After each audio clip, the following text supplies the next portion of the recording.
What's up, everybody? This is Wish, and so today I'm trying to make a video about sequencing and how to kind of build a game plan in Tekken.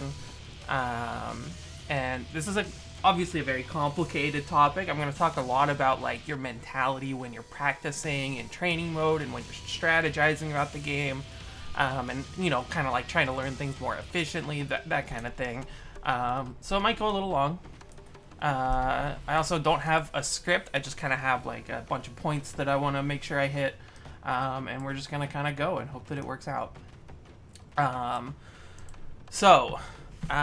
first thing I want to talk about before I get into anything else, just because I think this is a really important concept to understand when it comes to the different strategy, or the different types of strategies you can use in Tekken, is the anatomy of a move. So we all can look at the frame data and see that this is, this is -1 on block, it's 13 frame startup, and that's all well and good, but there's a lot more to it going on.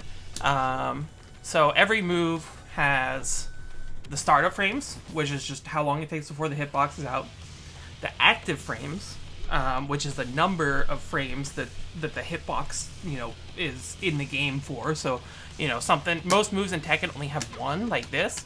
But, some moves like, for example, Lily's hop kick, if you whiff on the first frame, but they're moving into you, like the second or third frame will hit. So, that's not going to be super important for what we're talking about here, but it is useful to know. And then the last thing is the recovery, and that's the really important one. So, different moves recover in vastly different amounts. So, for example, a jab is +1 on block.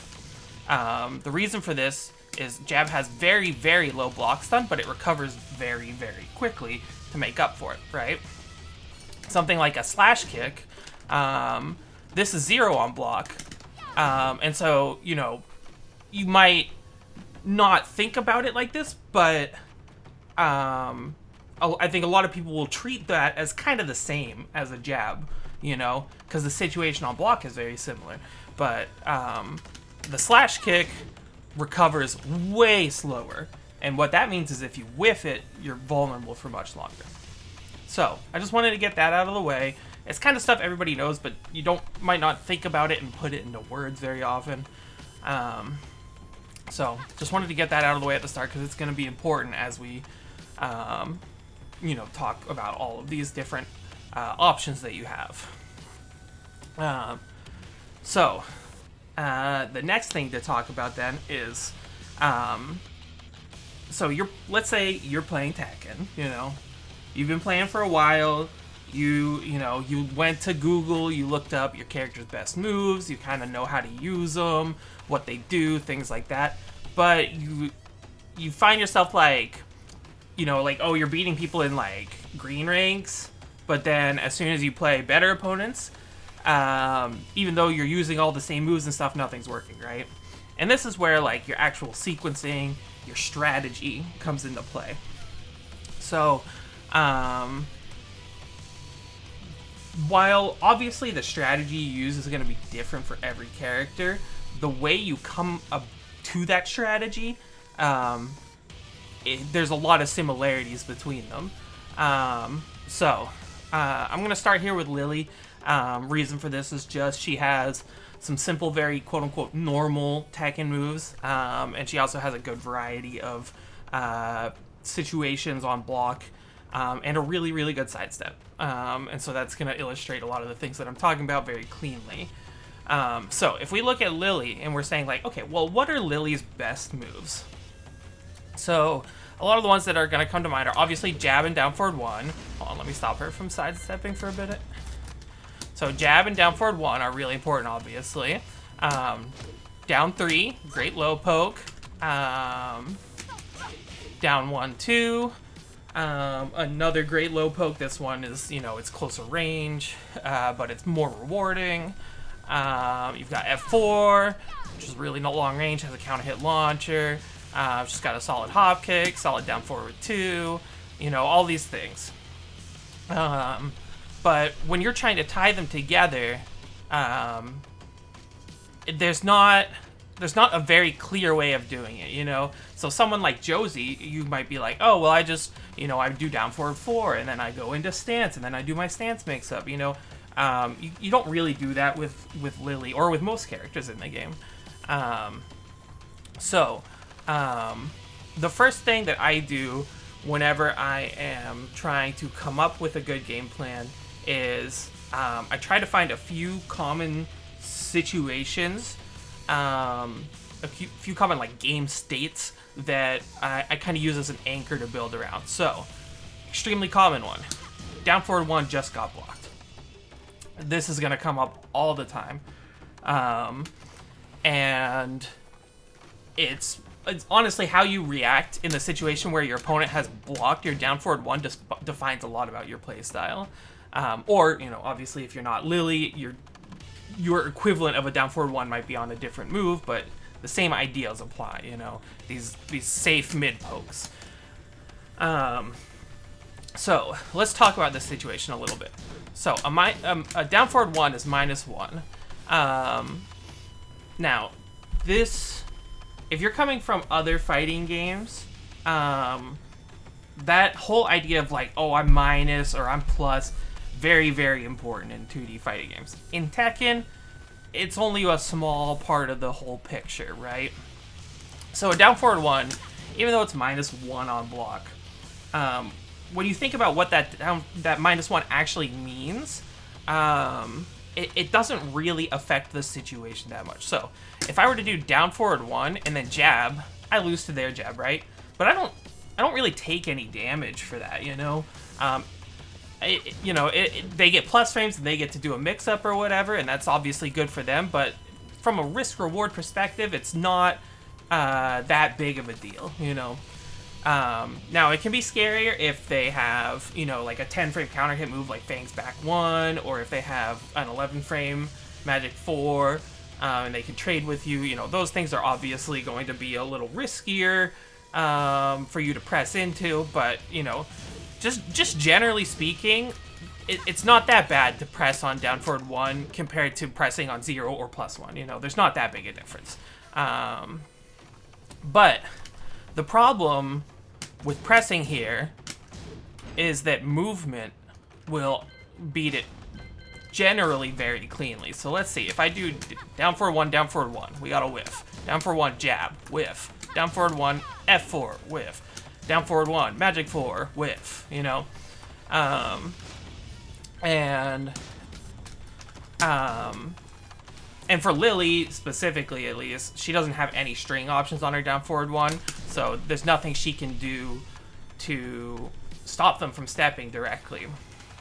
So then we kind of have to add in this whole extra layer of thinking behind it, where, you know, well, I can't really, like, frame trap, you know, because my opponent can always just move and avoid it, you know? I could do down forward 1, F3, that's going to catch them stepping, but that's a really big gap between those moves. You know, they can do anything they want in that time. So what does my answer usually end up being? Well, it's to move, you know? And it's you know, I want to move alongside them. So a lot of time I'll do something like this, you know? And I'll try and, like, you know, move alongside them. Because really, it's the same thing as, you know, if I was doing jab down forward 1, look, that whiffs too. So that means if I do down forward 1 and she does down forward 1 and we both step, and I step, I'll probably avoid it, you know.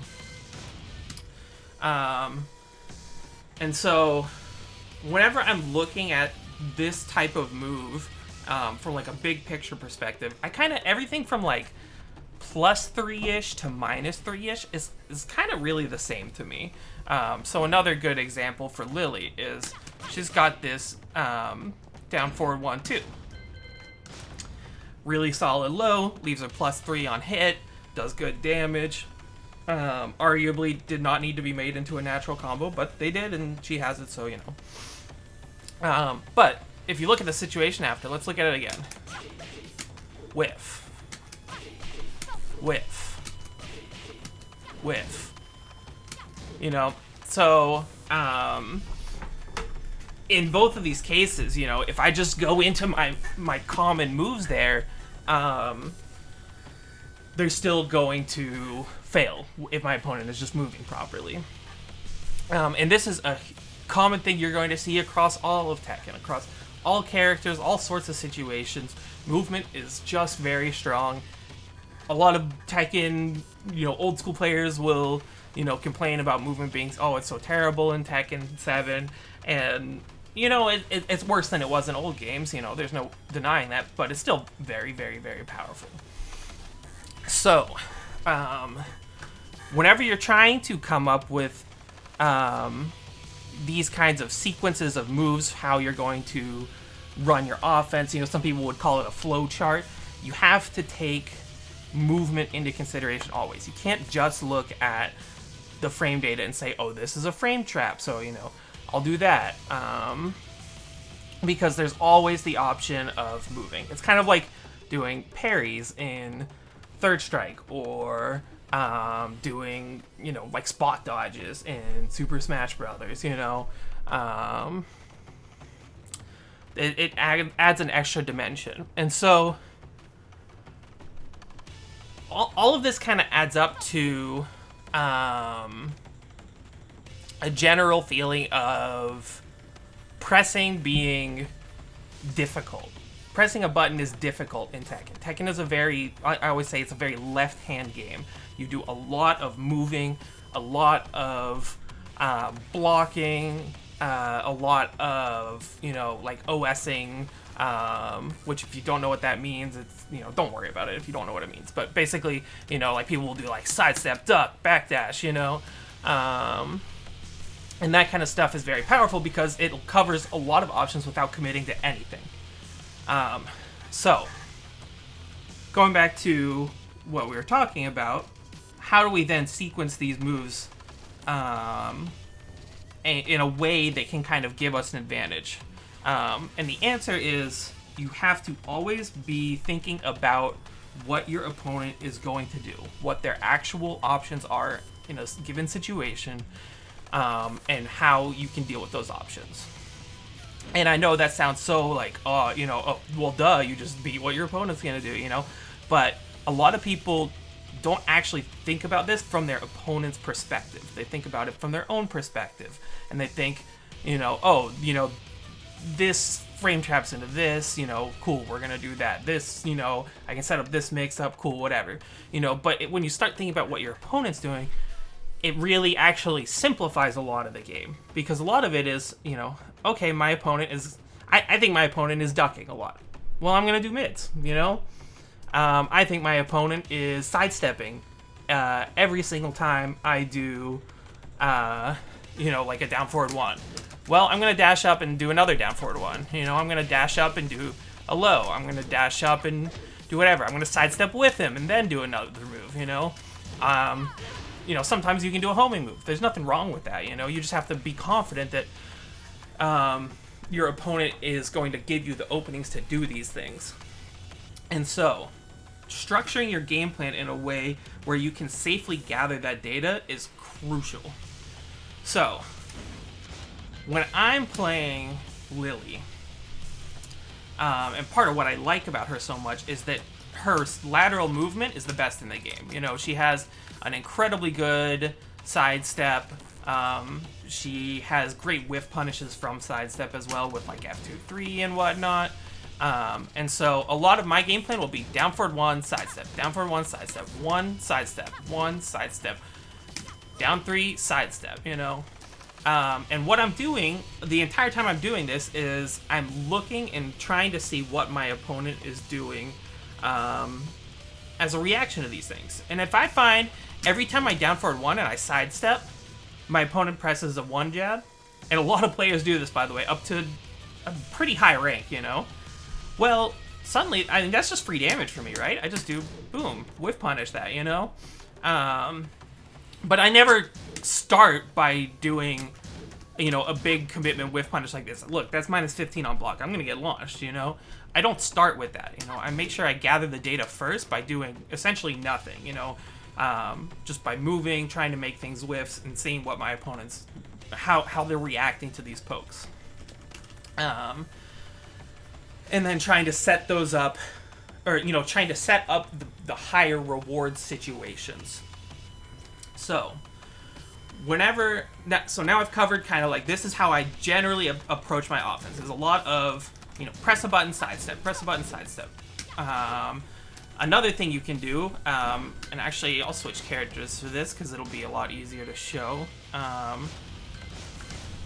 And again, all of these things are going to depend on what your character's strengths are. So for example, Eddie has a terrible sidestep. You're probably not going to be doing much sidestepping, but you might do a button into a backdash because he has the best backdash in the game, or a button into a stance transition that's evasive, or in this case, Jackhammer is kind of the core of Jack's offense, and the reason it's so strong is it leaves you far enough away that you don't have to fear retaliation.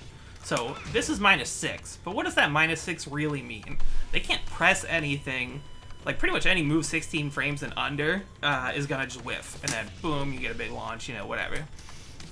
So in these cases, the kind of the core mix-up becomes, well, I'm gonna jackhammer and then I'm gonna backdash and I'm just gonna watch and see what happens, and then you can start saying, okay, my opponent's running in after every jackhammer, I'm gonna throw out like a down forward 1 or a forward 1, or if I want to be risky, a down forward 2.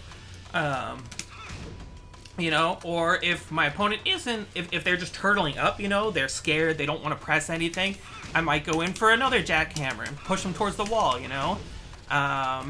or I could dash up into a down back 1 and get that low in, get my easy 15 damage and then just kind of back off again. And so, but it all depends on what your opponent is giving you, and so you want to hit them with the jackhammer and then say, okay, are they stepping? Are they dashing in? Are they backdashing? Are they pressing a button? You want to use these moves that are safe and that put you in a situation where you can gather data as safely as possible. And so, and again, those are going to be different for every character. For, the moves that are going to determine this are pretty easy to find if you just Google search whatever your character name is, best moves, they'll be there, but, you kind of want to also be thinking about it, thinking about, like, what is it that makes these good moves? Do they push back a lot on block? How minus are they? How plus are they? And we're ignoring the reward on hit, I'm not hitting her at all. That's not important, because what we're doing is we're using these moves to set up a big play that will then give us, a huge cash out. We're going to set up the down 4-2 that's going to give us 80 damage with a wall combo and then Oki, So, the next thing I want to talk about is frame data. Now, I already mentioned frame data is pretty loose in Tekken. There's not a lot of clear, like, oh, I'm +4, so I'm going to do a 14 frame move and frame trap you. That exists, but it's not really how the game works. Instead, I'm going to look at moves like, let's say back 1. Okay. What makes back 1 and down forward 1 so different? Well, obviously back 1 can transition into Duke Glide, but, we're going to ignore that for a second. At -1, I have the option to move freely. I can avoid pretty much anything. At -6, it's a little bit more ambiguous. If I'm -6 on block, suddenly it becomes a lot harder to step. And I have to consider just blocking or backdashing more. And then, to be more extreme, do I have... Let's see. Here, this one. Down for a 4. Very good move for Lily, but -8 on block. I'm pretty much in jail after I use this move. I can't really do much of anything. If I sidestep, I'm almost certainly going to get hit.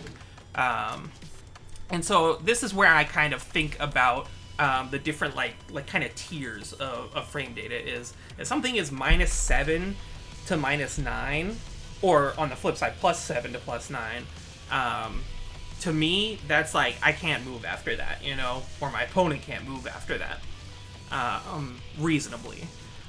If it's -4 to -6, that's, more ambiguous. Moving is still a little risky, but it's definitely an option that you still need to present sometimes, and something that can be really effective.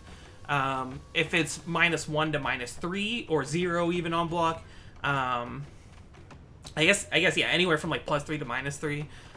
That's the situation where, like, you can do anything you want on block, basically.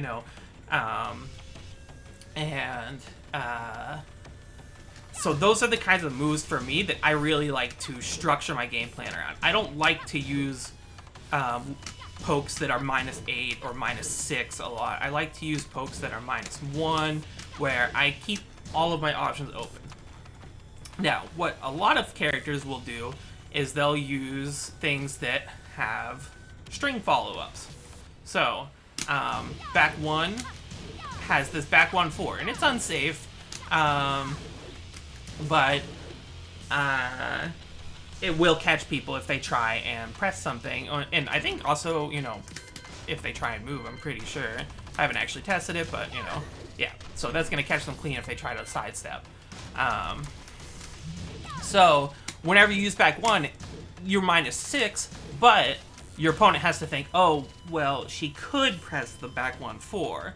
And so that's like an extra threat that I have to keep in mind. And so then you're kind of playing this will I won't I game with your strings. And as a general rule of thumb, that kind of game plan can be very strong. I would say 90% of the time or more, you don't want to finish the string. You want to just do the back 1 because you're not committing to anything.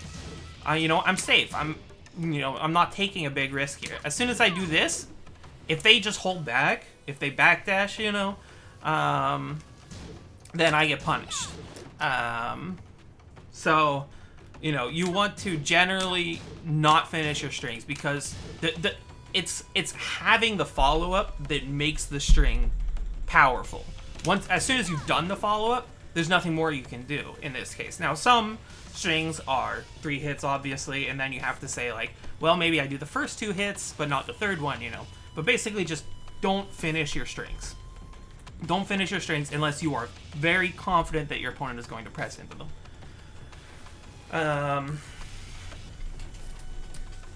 So, to sum up everything we've said, you want to think about what your opponent's actual options are in these common situations based on your character's best moves. Picking up on their habits, when they like to step, when they like to backdash, when they like to press, finding their timing. That's how you actually beat people in Tekken. You don't beat them by enforcing a really strong one-player game plan. You're gonna get Oki off of certain things. Kazuya's gonna put you in a blender after he hell sweeps you, whatever. But to get there, he has to make you stop pressing, make you stop sidestepping left, and then hit you with the hell sweep. And so that's where he actually beats you. And then the different frame data situations. So, if I'm -5-ish versus -9-ish versus -1-ish, and how those can affect the different situations that I'm in. And remember, there's always a big emphasis on movement and blocking. Just do something, sidestep, block. Do something, sidestep, block. That's simple.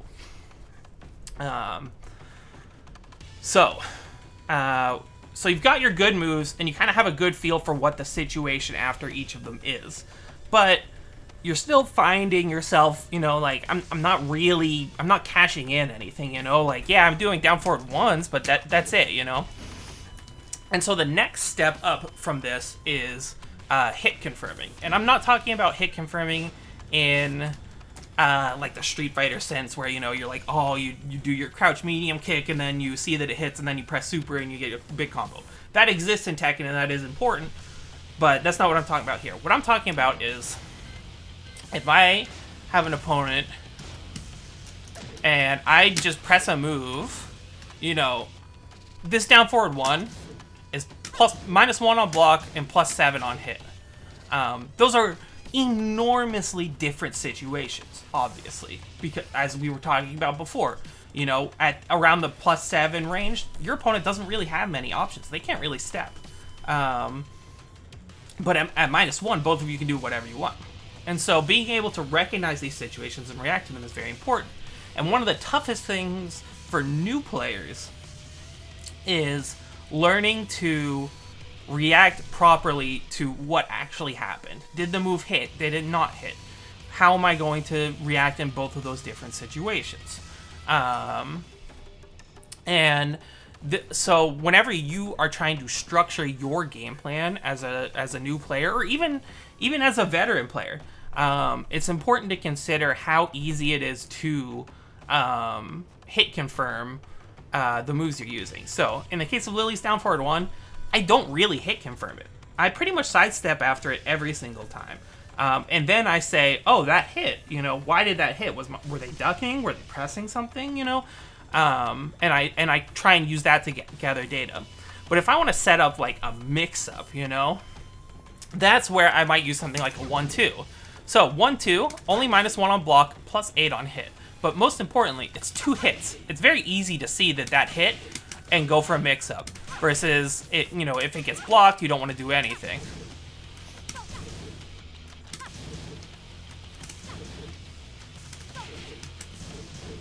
Very easy to see. There are a lot of moves in Tekken that will, even if they're one hit, they'll give you the opportunity to properly hit confirm them. So I'm going to show you one of my favorite examples. So Noctis is forward 3. It's a knee move. It's a safe mid. And frame data wise, it's not really, well, if she'll block it, it's -9 on block. -9 is not good, obviously. But it has a very obvious animation whenever it hits. And the move has a decently long recovery. That's why it's -9. But to counteract that, when it's +9, they're in stun for a very long time. So I'll throw this out if my opponent is like, if they're doing a lot of ducking and they're getting hit a lot by down for once and I'm not getting anything off of it, I'll start using moves like this and being like, okay, now when they get hit, I can be like, oh, it's my turn to go for a low or whatever, And so moves like that can be very, very useful.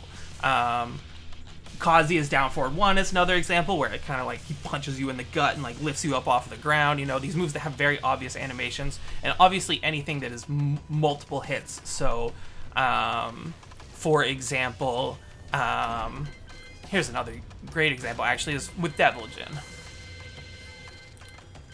Devil Jin has a very, very easy time hit confirming a lot of his situations because his main mid poke, so like forward 2, knocks down. Wraith Kick has, the wall crush animation. A lot of people will do the first 2 hits of laser cannon and only save the third one as like the mix-up because it's very easy to be like, okay, I hit both of these, let's continue my offense. Hell Sweep. Usually you're just going to go for the launch if you do a Hell Sweep, but again, very easy to hit confirm what has happened there. And so that makes it easy for you as the Devil Jin player to be like, well, I'm going to fish for hits with this forward 2, kind of the way Jack would with Jackhammer, and then on hit, oh, I get to run in and do a mix-up because it knocks down. It's a very obvious animation. Or, again, like using multi-hit strings, whatever. So that can be a very important part of trying to actually basically cash out on your offense, is use things that will give you give you enough time to say to recognize the situation and know that you can go for a big mix-up. Because every time you jab them, technically you've earned a big mix-up. Every single time that a jab lands, I can go for a Hell Sweep or whatever. But that's too hard. Not even top players can do that, That's why even at top level, you see a lot of 1-2.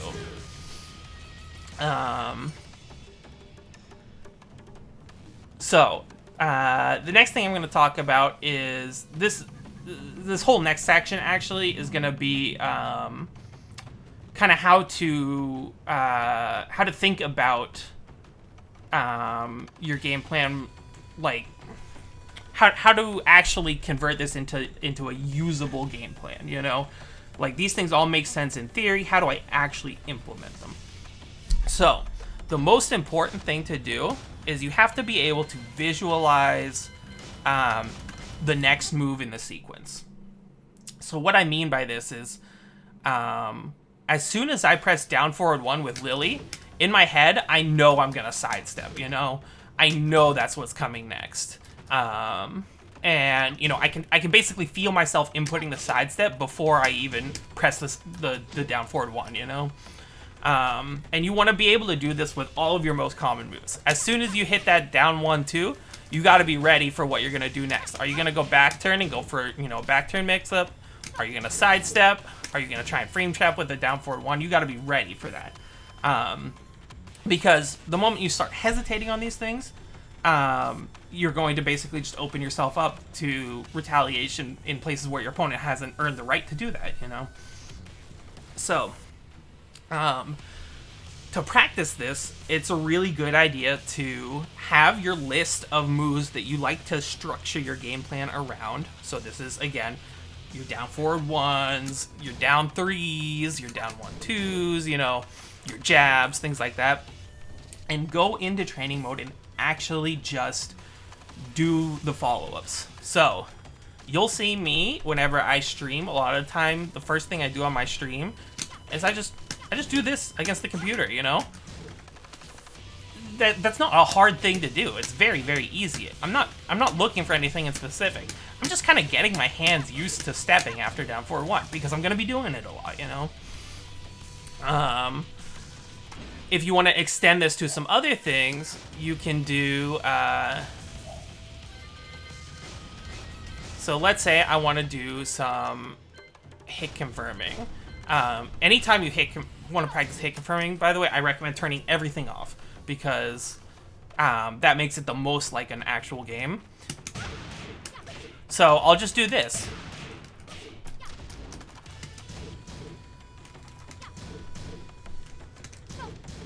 If on block I do nothing, on hit I go into my combo, you know? And I'll do this for all my launchers, you know? It doesn't have to be these counter hit confirms.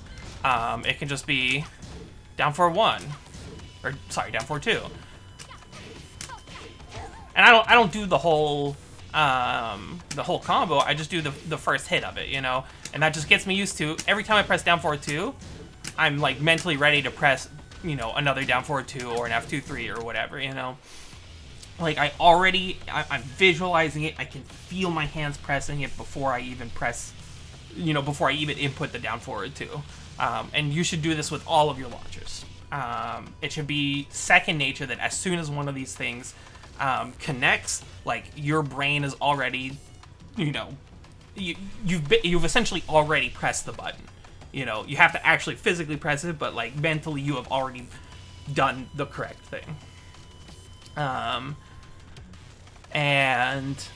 You can apply this to really everything. So let me show you another example. This is relevant since Arslan Ash just won Evo, and this is something he likes to do a lot.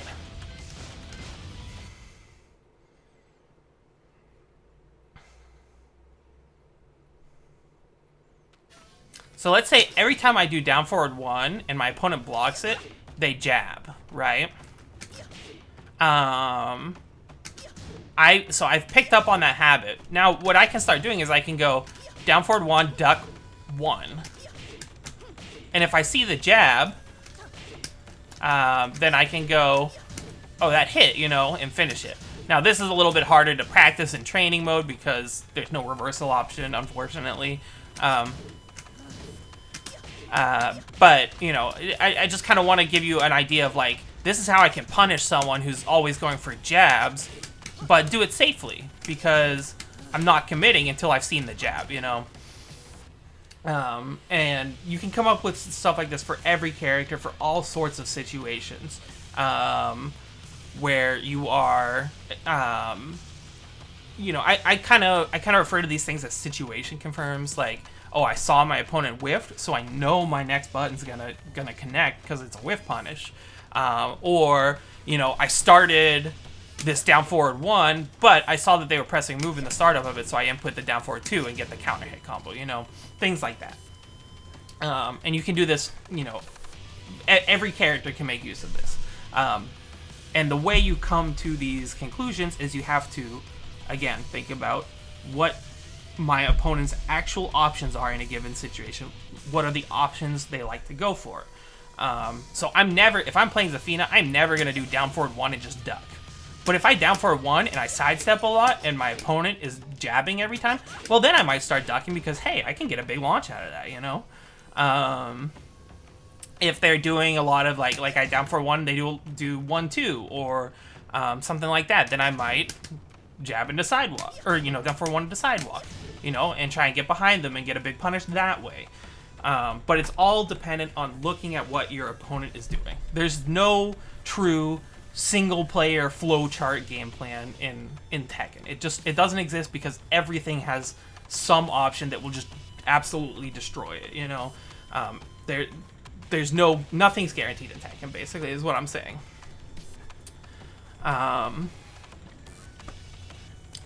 So yeah, that's pretty much the gist of it. I guess the last thing I want to talk about is, and this is kind of a more specific thing. This isn't going to affect every character, at least not to a noticeable degree. But I do want to talk about how moves can leave you off axis, rather than, so instead of just looking at the frame data on block and the spacing away from each other on block, you also want to consider the axis. So here's an example I'm going to use. Is if you look, this is like a classic noob catcher with Josie. So let me turn on the frame data so you guys can see that. So switch stance 2 is -6 on block, right? So technically I shouldn't be able to or I should be able to jab because, well, they can't really do anything at -6, but every time she hop kicks, it's gonna beat my jab clean. And the reason this is because the switch stance 2 is actually leaving you off axis a little bit, and then the hop kick, you know, she kind of ducks and leans towards one side, and that it gives it that evasive property. So let me show you. Look at, the easiest way to see this, I think, is to look at my Josie, player one side Josie's glasses, and look at kind of the angle they're at, right? And then whenever I go like this, see how they're more like horizontal, you know, you can see less of the glasses because she's turned more to the side. Again, so there's, you know, the normal stance, and then after the switch stance 2. Now, this is just one example. This is, again, a very small thing, but it does matter. And it can come up a lot. So here's another example of where I use this is for Elisa. Her forward 2 leaves you slightly off axis to the right. Her down forward 1 leaves you slightly off axis to the left. And so if I'm playing against a character that is weaker to a certain side, so if I want to sidestep right against that character, I'll use forward 2, and then I can, even though I'm, you know, pretty minus after forward 2, I can sidestep right, and it becomes very evasive because I've already essentially started the sidestep. And so this is just kind of like another thing to keep in mind. It's only really going to come up in these kind of weird scenarios, and it's not super critical, but it's something good to be aware of because it will affect your games. It will determine your games. You know, like everybody's gonna lose a game because of some bullshit with being left off axis to one side or the other, and you know, it's good to be aware of why that's the case, because Tekken is a 3D game, you know.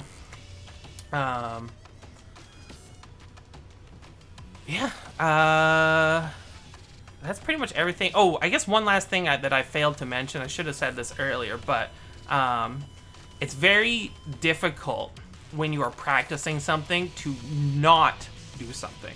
It's very difficult. So, like, say you're the kind of player where you're like, oh, I always, you know, do 3-3, and I just can't stop myself doing it. My opponent just ducks it and punishes it, but it's just like, you know, I just autopilot it every time. telling yourself to not do 3-3 is not going to work. That's not an easy way of fixing this problem. What you want to do is you want to say, I'm going to do 3 and then backdash. I'm going to do 3 and then sidestep. You want to replace it with something, not with nothing, because it's very hard for us to consciously do nothing.